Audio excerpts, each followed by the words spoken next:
बिहार में दूसरे चरण के लिए प्रचार इस समय चरम पर है। बिहार में आज प्रधानमंत्री नरेंद्र मोदी की 2 चुनावी जनसभाएं होने वाली हैं। सुबह 11 बजे सीतामढ़ी में जनसभा करेंगे पीएम मोदी, दोपहर 1 बजे बेतिया में चुनावी जनसभा पीएम मोदी की रहने वाली है। तो कुल मिलाकर आज 2 जनसभाएं प्रधानमंत्री नरेंद्र मोदी करने वाले हैं और इनके जरिए तमाम समीकरणों को साधते हुए प्रधानमंत्री नरेंद्र मोदी नजर आएंगे। और पहले चरण को पूरा होते हुए आपने देखा किस तरीके से पूरी मतदान की प्रक्रिया रही और रिकॉर्ड मतदान प्रतिशत पहले चरण में इस बार दर्ज किया गया है। तो ऐसे में अब दूसरे चरण को लेकर प्रचार तेज है। प्रचार में आज प्रधानमंत्री नरेंद्र मोदी मैदान में उतरेंगे और 2 जनसभाएं उनकी ओर से संबोधित की जाएंगी। 1 बजे बेतिया में चुनावी जनसभा को संबोधित करेंगे और कुल मिलाकर ये 2 जनसभाएं और दूसरे चरण के लिए प्रचार इस समय चरम पर है। और ऐसे में लगातार पूरे विपक्ष को भी एक तरफ से आड़े हाथों लेने का काम प्रधानमंत्री की ओर से किया जा रहा है। तमाम दिग्गज आपको इस समय बिहार की सड़कों पर नजर आएंगे क्योंकि बिहार में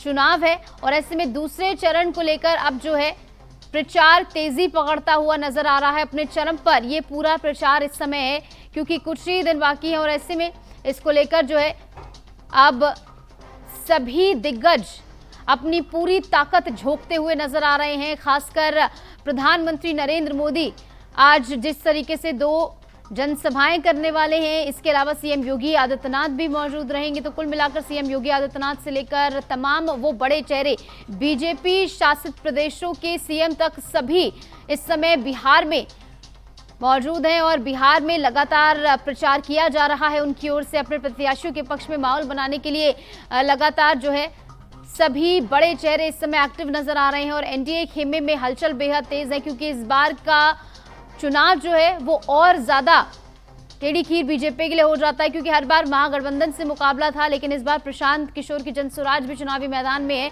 तो कहीं ना कहीं मुश्किल जो है वो बढ़ेंगी ही और ऐसे में इस बात को हल्के में नहीं लिया जा सकता है कि प्रशांत किशोर जिस तरीके से दमखम से उन्होंने प्रचार किया है, तो ऐसे में इस बात को ध्यान में रखते हुए अपनी चुनावी तैयारियों को और ज्यादा धार देने का काम बड़े चेहरों की ओर से किया जा रहा है।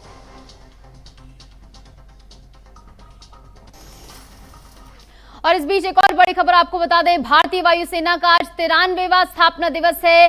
राफेल, तेजस, मिराज और सुखोई विमान आपको गरजते हुए नजर आएंगे। विदेशी गतिविधियों के बीच गुवाहाटी में ये शक्ति प्रदर्शन देखने को मिलेगा। तो कुल मिलाकर आज आप देखेंगे किस तरीके से भारत जो है अपना भारतीय वायुसेना का 93वां स्थापना दिवस मनाता है, जहां पर राफेल से लेकर तेजस, मिराज और सुखोई विमान आपको गरजते हुए नजर आएंगे और ऐसे में तमाम करतब इनके जरिए आसमान में किए जाएंगे। और भारत की जो क्षमता है खासकर सुरक्षा क्षेत्र में, जो कि दिन प्रतिदिन और ज्यादा बढ़ रही है, बेहतर हो रही है, आत्मनिर्भर भी भारत इसमें हो रहा है। और ऐसे में विदेशी गतिविधियों के बीच गुवाहाटी में जब आज ये शक्ति प्रदर्शन होगा तो ये देखने लायक होगा, जहां पर राफेल से लेकर तेजस, मिराज और सुखोई विमान गरजते हुए नजर आएंगे।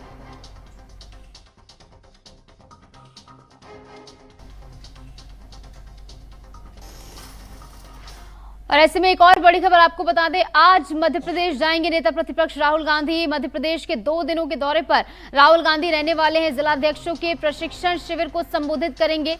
बता दें कि संगठन सृजन अभियान के तहत पचमढ़ी में प्रशिक्षण समारोह में वो शामिल होंगे। तो ये बड़ी खबर आपको बता रहे हैं, जहां पर नेता प्रतिपक्ष राहुल गांधी आज मध्य प्रदेश जाएंगे। मध्य प्रदेश के 2 दिनों के दौरे पर राहुल गांधी रहने वाले हैं। जिलाध्यक्षों के प्रशिक्षण शिविर को संबोधित करेंगे। जिलाध्यक्षों के लिए क्या कुछ महत्वपूर्ण बातें राहुल गांधी इस दौरान कहते हैं अपने संबोधन में, ये देखना होगा। संगठन सृजन अभियान के तहत पचमढ़ी में प्रशिक्षण ये होने वाला है और इसी प्रशिक्षण शिविर में राहुल गांधी शामिल होंगे, संबोधित भी करते हुए नजर आएंगे। और कुल मिलाकर मध्य प्रदेश का उनका ये 2 दिनों का दौरा, 2 दिन तक मध्य प्रदेश में ही प्रवास करेंगे राहुल गांधी और जिलाध्यक्षों के प्रशिक्षण शिविर को संबोधित राहुल गांधी की ओर से किया जाएगा। संगठन सृजन अभियान के तहत पचमढ़ी में ये प्रशिक्षण होना है और इसी में राहुल गांधी की भागीदारी जो है वो देखी जाएगी। संबोधित राहुल गांधी इस दौरान करते हुए नजर आएंगे। उनका ये 2 दिन का मध्य प्रदेश का दौरा अपने आप में बेहद ही खास हो जाता है, जहां पर मध्य प्रदेश में अपने 2 दिन के दौरे और प्रवास के दौरान जिलाध्यक्षों के प्रशिक्षण शिविर को राहुल गांधी संबोधित करेंगे। जिलाध्यक्षों के प्रशिक्षण शिविर को भी संबोधित करेंगे। ऐसे में कई नेताओं से भी उनकी मुलाकात हो सकती है, क्योंकि 2 दिन तक जब राहुल गांधी यहां पर रहेंगे तो अपने नेताओं से भी वो मुलाकात कर सकते हैं और तमाम पहलुओं पर पार्टी से जुड़ी गतिविधियों को लेकर जानकारी भी राहुल गांधी यहां पर संभावित तौर पर लेते हुए नजर आ सकते हैं। तो मध्य प्रदेश का कुल मिलाकर उनका 2 दिन का दौरा, जहां पर जिलाध्यक्षों के प्रशिक्षण शिविर को संबोधित राहुल गांधी की ओर से किया जाएगा और इसके अलावा जिलाध्यक्षों के प्रशिक्षण शिविर को संबोधित राहुल करेंगे और इसी के साथ साथ कई नेताओं से भी उनकी मुलाकात हो सकती है, कार्यकर्ताओं से भी वो मुलाकात कर सकते हैं। तो कुल मिलाकर राहुल गांधी आज जिस तरीके से मध्य प्रदेश पहुंचेंगे, 2 दिन तक वो वहीं पर ठहरने वाले हैं।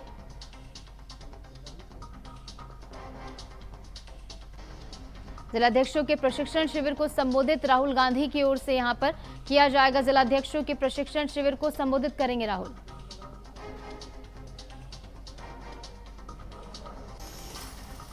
आगे बढ़ेंगे, जम्मू कश्मीर से बड़ी खबर आपको बता दें, कुपवाड़ा में सेना का ऑपरेशन पिंपल जारी है, जहां पर कुपवाड़ा के केरन सेक्टर में 2 आतंकी ढेर कर दिए गए। सुरक्षा बलों ने 2 आतंकियों को मार गिराया है। ऐसे में लगातार सुरक्षा बलों की ओर से आतंकवादी गतिविधियों को रोकने के लिए एक्शन जारी है और इसी के तहत जो ऑपरेशन पिंपल चलाया जा रहा है सुरक्षा बलों की ओर से, उसके तहत 2 आतंकियों को यहां पर मार गिराया गया है।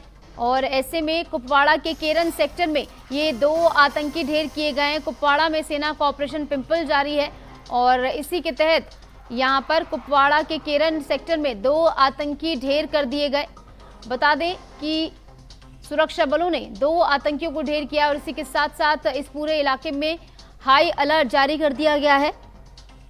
पूरे इलाके को छावनी में तब्दील करने का काम यहां पर सुरक्षा बलों की ओर से किया गया है। लगातार हर एक गतिविधि पर प्रशासन की ओर से यहां पर नजर रखी जा रही है। ऐसे में कोई भी अगर हलचल यहां पर होती है तो सुरक्षा बल लगातार एक्टिव बने हुआ है। ऐसे में 2 आतंकी ढेर करने के बाद कई और आतंकी इस इलाके में छिपे हो सकते हैं, इसकी आशंका है, जिसको ध्यान में रखते हुए इस पूरे इलाके को छावनी में तब्दील कर दिया गया है। लोगों से भी सहयोग की अपील की गई है कि कोई भी संदिग्ध व्यक्ति या वस्तु वो देखते हैं जिस पर उनकी नजर पड़ती है तो त्वरित जो है तौर पर पुलिस को इसकी सूचना दे और सुरक्षा बल जो है लगातार एक्टिव इस पूरे इलाके में बने हुए हैं। आतंकवादियों को जड़ से उखाड़ फेंकने के लिए और आतंकी गतिविधियों को रोकने के लिए, उन्हें जो मंसूबे हैं उनको धाराशायी करने के लिए सुरक्षा बलों का एक्शन जारी है।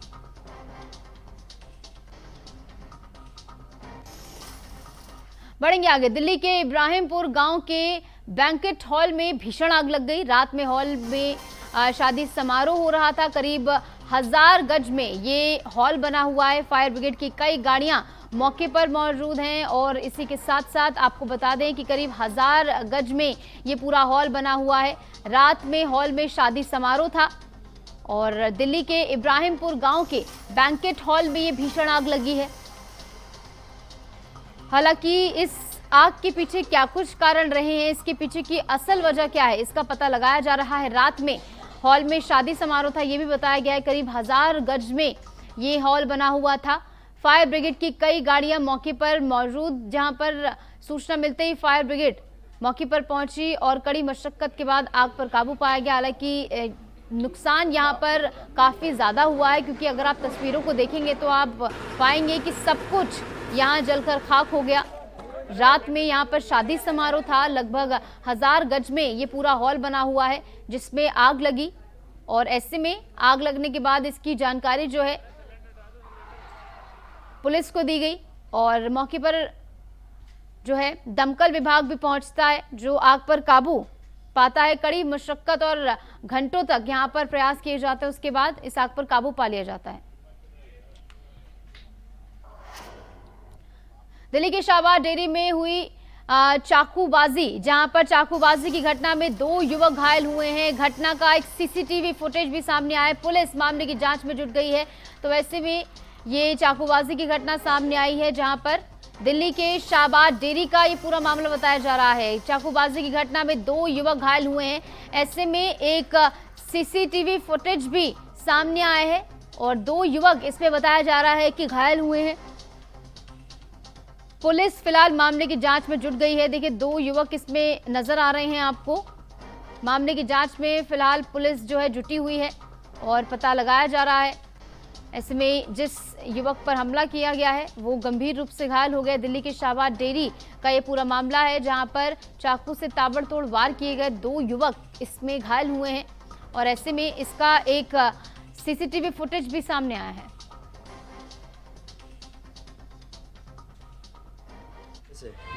आया वो वहाँ पर लड़ रहे थे तो मैंने उनसे कुछ बोला नहीं, मेरे साथ का लड़का था, मैंने उसे बोला आज चल रहे हैं हम यहाँ से।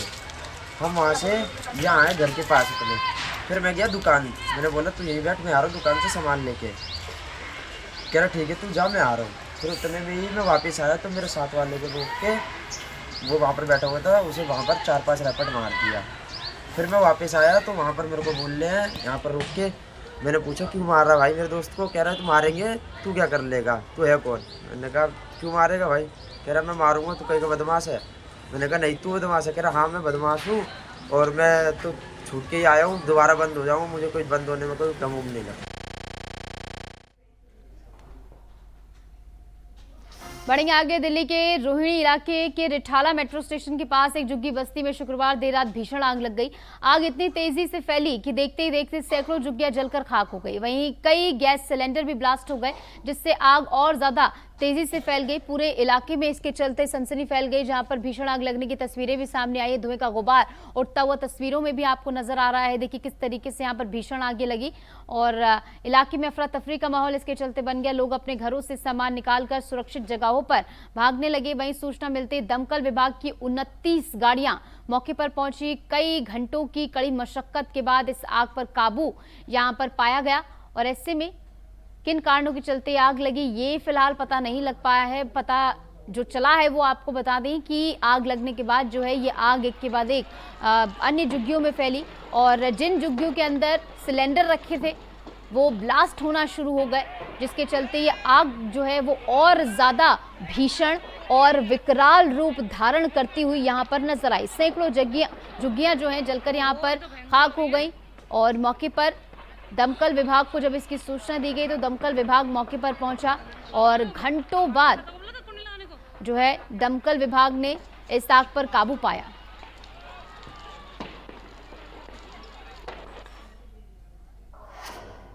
खबर दिल्ली से है, जहां बुद्ध विहार फेज 2 में एक गोदाम में अचानक भीषण आग लग गई। बताया जा रहा है कि गोदाम में प्लास्टिक के कट्टे रखे थे, जिससे आग ने देखते ही देखते रौद्र रूप ले लिया। सूचना मिलते ही दमकल की 9 गाड़ियां मौके पर पहुंची। फायर ब्रिगेड कर्मियों ने घंटों की कड़ी मशक्कत के बाद इस आग पर काबू पाया।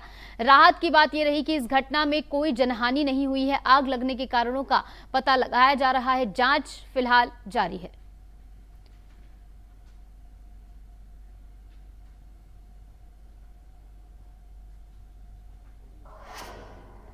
बढ़ेंगे आगे। दिल्ली के आदर्श नगर से एक दर्दनाक खबर सामने आई है, जहां तेज रफ्तार ट्रक ने स्कूटी सवार दादा पोती को टक्कर मार दी, जिसमें 12 वर्षीय मासूम की मौके पर ही मौत हो गई, जबकि दादा गंभीर रूप से घायल है। हादसे के बाद ट्रक चालक फरार हो गया। पुलिस ने सीसीटीवी फुटेज खंगालना शुरू कर दिया और आरोपी की तलाश जारी है। इस घटना से पूरे इलाके में शोक और आक्रोश का माहौल भी बन गया। स्थानीय लोगों ने निगम ट्रकों की लापरवाही पर कड़ी कार्रवाई की मांग भी जताई है।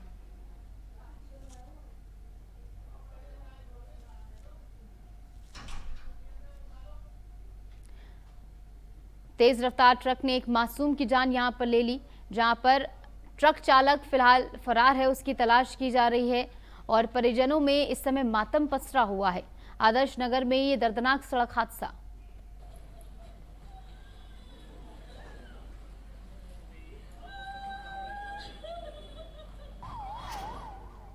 बहराइच जिले के भरथापुर गांव के विस्थापन की प्रक्रिया शुरू हो गई। जिलाधिकारी, मुख्य विकास अधिकारी और अपर जिलाधिकारी ने ग्राम पंचायत सेमरहना में चिन्हित जमीन का निरीक्षण किया। भरथापुर नाव हादसे के बाद मुख्यमंत्री योगी आदित्यनाथ के दौरे के निर्देश पर प्रशासन हरकत में आया है।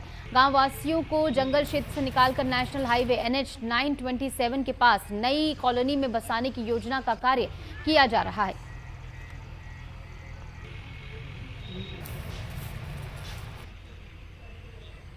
तो बहराइच में भरथापुर गांव का विस्थापन शुरू हो गया है। प्रशासन ने नई बसाहट की जमीन चिन्हित की है।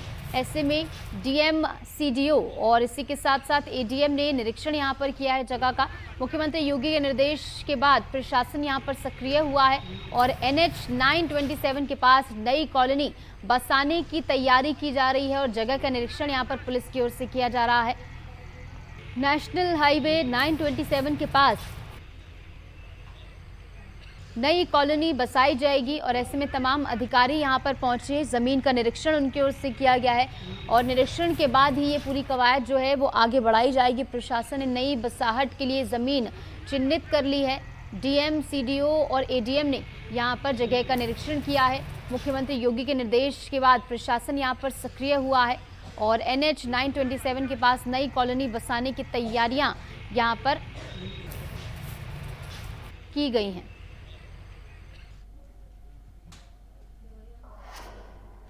बढ़ेंगे आगे। कुशीनगर में डीएम और एसपी ने गुप्त सूचना के आधार पर नेशनल हाईवे 28 पर अवैध वसूली रैकेट का भंडाफोड़ किया है। जांच में पता चला है कि हेतिमपुर के पास स्थित सेठी ढाबा से लग्जरी बसों और ट्रकों से करोड़ों की वसूली की जाती थी। ढाबा संचालक को छापेमारी के दौरान गिरफ्तार किया गया और उसके पास से एक डायरी, दस्तावेज और मोबाइल बरामद हुए हैं। डायरी में विभागीय अधिकारियों और ड्राइवरों के नाम दर्ज है।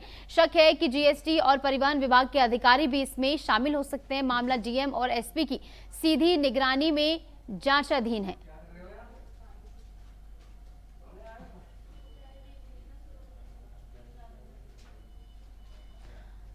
तो पुलिस कई विभागीय कर्मियों से फिलहाल इस पूरे मामले में पूछताछ कर रही है। डीएम, एसपी की बड़ी कार्रवाई यहां पर देखने को मिली है। देखिए, गोपनीय सूत्रों के माध्यम से जानकारी प्राप्त हुई थी कि जो हाईवे के ऊपर में गाड़ियां चलती हैं उसमें ढाबे के माध्यम से जो है कुछ डिपार्टमेंट जो है वो अवैध वसूली का काम कर रहे थे, जिसमें मुख्य रूप से जो जीएसटी की टीम और जो आरटीओ की टीम है उनकी शिकायत प्राप्त हो रही थी। तो इसको पुख्ता करने के लिए हम लोगों ने जनपद स्तर पर एक टीम जो है वो गठित करके भेजी थी और उसमें हम लोगों ने अपनी पुलिस की टीम और जो प्रशासन की तरफ से कुछ लोगों को सादे वस्त्रों में उसको जाके जब ढाबे वाले से पूछताछ की और शक हुआ तो उसके बाद उसके रजिस्टर्स भी हम लोगों ने जब्त किए हैं और जो प्राथमिक पूछताछ है उसमें ये इस बात की पुष्टि हो रही थी कि इस प्रकार की जो चीज़ें हैं उस बात से इनकार नहीं किया जा सकता। तो इस प्रकरण में जो है एफआईआर दर्ज कराई गई है। जो सेठी ढाबा है उसके जो प्रोपराइटर हैं सुनील, उनके ऊपर एफआईआर हुई है और उनके कुछ बाकी अन्य साथी हैं उनकी भी, और साथ में कुछ अज्ञात लोगों के खिलाफ भी हम लोगों ने इसमें एफआईआर की है और अभी पुलिस अपनी पूछताछ प्रारंभ कर चुकी है। इसमें जो लोग भी शामिल होंगे, जिन जिनका नाम आएगा, उनके खिलाफ जो है विधिवत सख्त कार्रवाई करेंगे, जिससे कि शासन में जो हमारे विभाग है उनकी जो राजकीय छवि है वो किसी प्रकार की ना हो और जो लोग इसमें इन्वॉल्व होंगे उनके खिलाफ जो है। तो कई विभागीय कर्मियों से पूछताछ की जा रही है। इस बीच हमारे साथ हमारे संवाददाता शैलेंद्र गुप्ता जुड़ गए ज्यादा जानकारी के साथ कुशीनगर से। तो शैलेंद्र, क्या कुछ ये पूरा मामला है, जरा विस्तार से समझाइए और क्या कुछ कार्रवाई आगे की जानी है, इसको लेकर तैयारी हो रही है? जी बिल्कुल, बता देना चाहेंगे, ये बहुत बड़ा रैकेट का एक तरीके से कहा जाए तो खुलासा है और एक छोटी कड़ी है, जिस कड़ी के माध्यम से उन अधिकारियों के पास पहुंची जाएगी जो इस वसूली में लिप्त हैं। सबसे बड़ी बात है कि उत्तर प्रदेश में जो जयपुर से लेके और बिहार तक जो लग्जरी बसें जाती हैं, जो यात्रियों को ढोने का काम करती हैं, ले जाने का काम करती हैं, उसके बाद जो ट्रकों से माल जाती है, तो इसके लिए गोरखपुर में एक सिंडिकेट समझिए कि एक तरीके से काम करता है कि एक ढाबा होता है, ढाबे के पास सभी बसों की और ट्रकों की एंट्री बताई जाती है कि वहाँ बसों का नंबर बकायदे दर्ज हो जाता है और वहाँ पे एक मंथली का जो रेट है, एक महीने में इतना रुपया एक बस वाले को देना है, वहाँ दे देता है। फिर उसका नाम बताइए कि ये जो है क्या बोलते हैं, मैं यहाँ से बोल रहा हूँ, तो गाड़ी छूट जाती है। इसमें जीएसटी टीम पूर्ण रूप से इन्वॉल्व है और इसकी जो है कह लिया जाए कि एक तरीके से जिस प्रकार कड़ी मिला है, जिसमें नाम कुछ चर्चित ड्राइवरों का मिला है जो वसूली करते थे और अपने उच्च अधिकारियों को जो भी रकम होती थी पहुंचाने का काम किया जाता था। इसमें जो है डीएम ने इस मामले को संज्ञान में लिया, संज्ञान में लेके गुप्त तरीके से इसकी रेकी कराई और रेकी के बाद जो है जो सेठी ढाबा का जो संचालक है वो गिरफ्तार हुआ। उसके डायरी से कुछ अहम मोबाइल नंबर मिले हैं, कुछ ऐसे चर्चित ड्राइवर हैं जो कि जिनके पास जो है पैसे जाते थे और पुनः ऊपर तक पहुंचाने का काम किया जाता था। तो इस तरीके से पुलिस जो है उसका CDR और उस डायरी के माध्यम से उन अधिकारियों और जो भी इसमें लिप्त है उनके पास पहुंचने का प्रयास कर रही है। जी।